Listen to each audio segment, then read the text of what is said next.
పాలు కవా చేయమని చెప్పినాడు బాబు. అందుకు 1.5 లీటర్ పాలు తీసుకున్నా, ఫ్యాన్ పెట్టి పాన్లో వేసిన.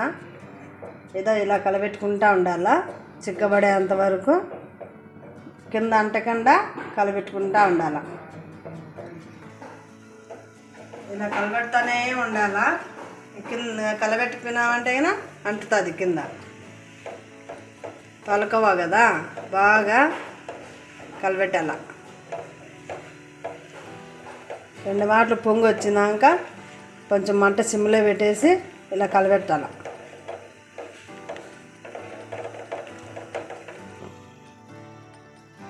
ఇంకా మరగాల, చిక్కగా రావాలి కదా. మరుగుతూ ఉంటే గట్టిపడతా వస్తాయి. అంటకుండా కలబెట్టుకుంటూ ఉండాలి. ఇలా పాలకోవా కదా, 1.5 లీటర్ పాలు పోసిన. ఇవి 1/2 లీటర్కి వచ్చేమైనా మరగాల. పాలకోవా అప్పుడు రెడీ అవుతుంది. కొంచెంసేపు మరిగినాయి కదా, కొద్దిగా 2 సుక్కలు నిమ్మకాయ పిండుకుందాం. నిమ్మకాయ పిండినామంటే కొంచెం బాగా గట్టిపడతా వస్తుంది. ఇలా కలపెట్టుకోవాలి బాగా. ఇది అందరికీ ఇష్టం, చాలా చాలా ఇష్టం అందరికీ పాలకోవా అంటే. అందుకని ఈరోజు మా ఇంట్లో చేస్తున్నాను.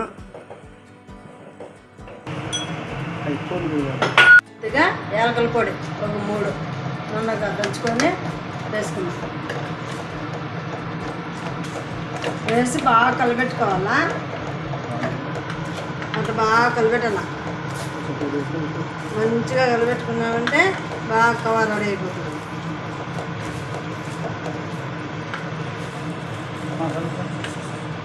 లీటర్ పాలకి 1 కప్పు చక్కెర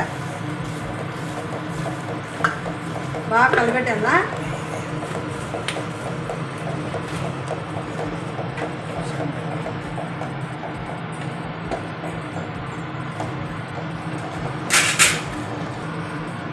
ఒక స్పూను నెయ్యి యాడ్ చేసుకోవాలి. ఎందుకంటే టేస్ట్ కోసం నెయ్యి వేస్తే బాగుంటుంది.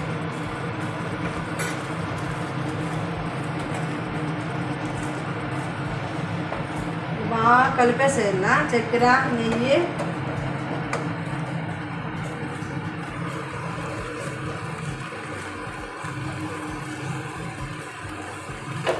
ప్లేట్ పెట్టుకొనేసి నెయ్యి వేసుకోవాలా.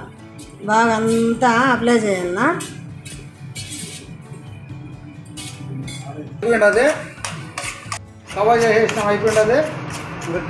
ప్లేట్లో వేసుకున్నాం.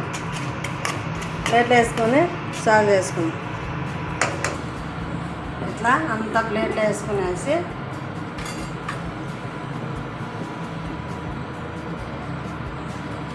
ఇట్లా బాగా చేస్తే రౌండ్గా వస్తుంది, బాగుంటుంది. మనం ఫ్రిడ్జ్లో పెట్టుకున్నామంటే 2-3 రోజులు కూడా బాగుంటుంది. ఇప్పుడే తినేయాలనుకుంటే తినేయచ్చు అంతే.